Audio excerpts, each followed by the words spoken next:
প্ৰতি দেওবাৰৰ দৰে আজিও এই দেওবাৰ দিনটোত আমি উপস্থিত আছোঁ মা টুক্ৰেশ্বৰী দেৱালয়, গোৱালপাৰা জিলাৰ যি অৱস্থিত এই দেৱালয়ত উপস্থিত আছোঁ। তো ইয়াতে বিশেষকৈ আজি আমি ইয়াত থকা আমাৰ যি প্ৰভু ভক্ত আমাৰ বান্দৰসকল, ইয়াতে হেজাৰ হেজাৰ বান্দৰ থকা কাৰণে এই টুক্ৰেশ্বৰী মন্দিৰটো বিশেষকৈ বিখ্যাত। তো এই মন্দিৰত থকা আমাৰ যি প্ৰভু ভক্ত ৰামৰ ভক্ত আমি যাক কওঁ বান্দৰ, তো সেই বান্দৰসকলৰ কাৰণে আজি আমি অলপ কিছু খোৱা সামগ্ৰী লৈ আহিছোঁ। তো আপোনালোকে চাই থাকক। আৰু বিশেষকৈ আমাৰ আজিৰ দিনত যি গছ গছনি হাবি বননি এফালৰ পৰা ধ্বংস হৈ আছে, তাৰ ফলত আমাৰ বিশেষকৈ এই জীৱ জন্তুসকলৰ কাৰণে খাদ্য সামগ্ৰীৰ সমস্যাত তেওঁলোকে ভুগি আছে। এই খাদ্য সামগ্ৰীৰ যি সমস্যাত ভুগি আছে, তো ইয়াত আমি যিসকল আমাৰ জীৱ জন্তু ইয়াতে আছে, তো তেওঁলোকৰ কাৰণে অলপমান আমি খাদ্য সামগ্ৰী লৈ আহিছোঁ আৰু সেই খাদ্য সামগ্ৰীখিনি আমি বিতৰণ কৰিম। আহকচোন।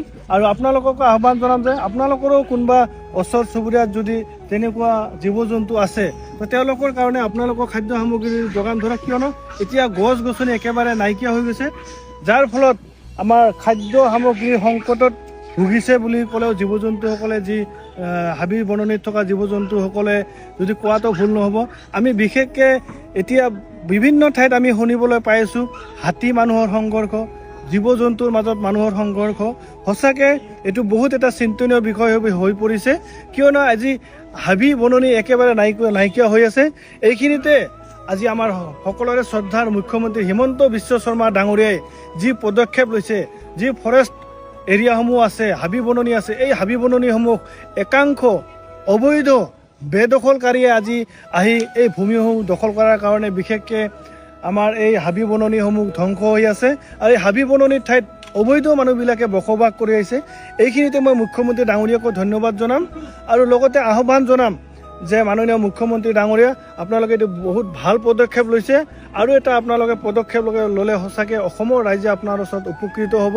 আমি যদি এই অবৈধ মানুহখিনিক আমি তেওঁলোকৰ যি আমি ভূমি দখল কৰি থকা ভূমিসমূহ আমি উচ্ছেদ কৰি যি আমি চৰকাৰে অধীনস্থ কৰি আছে, তো এইসকল ঠাইত যাতে আমি আগন্তুক দিনত যাতে গছপুলি ৰোপণ কৰিব পাৰোঁ। আৰু বিশেষকৈ খাদ্য সামগ্ৰীৰ যিসকল ফল মূলৰ গছ বিশেষকৈ যদি ৰুওঁ, তেতিয়াসকলে নিশ্চয় আমাৰ আজি সমাজত যিখিনি হৈ আছে, আমি ভালকৈ ধান খেতি কৰিব নোৱাৰোঁ, ধান খেতিসমূহত আহি আমাৰ জীৱ জন্তুসকলে খাই নষ্ট কৰি দিয়ে। এইকাৰণে তেওঁলোকে আমাৰ মানুহৰ মাজত উপস্থিত হয়, মানুহৰ বাৰী বাৰী তেওঁলোকে ঘূৰিব লগা হয়, কিয়নো তেওঁলোকৰ খাদ্যৰ অভাৱত আজি পাহাৰ আমাৰ যি হাবি বননি আছে, এইসকল ঠাইত একেবাৰে খাদ্যৰ অভাৱ হৈছে, যাৰ ফলত আমাৰ গাঁওসমূহত তেওঁলোকে আহে, হাতীয়ে হওক আমাৰ বান্দৰে হওক, তেওঁলোকে আহি আমাৰ খেতি পথাৰৰ খেতি নষ্ট কৰে।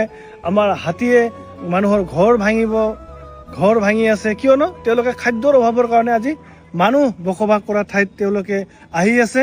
আৰু এইখিনি সংঘৰ্ষ আমি মানুহ আৰু জীৱ জন্তুৰ মাজত যি মাজে মাজে শুনা পাই আছোঁ, এই সংঘৰ্ষসমূহ নিৰ্মূল কৰা এটাই আমাৰ উপায়, আমি হাবি বননি আমি বঢ়াব লাগিব।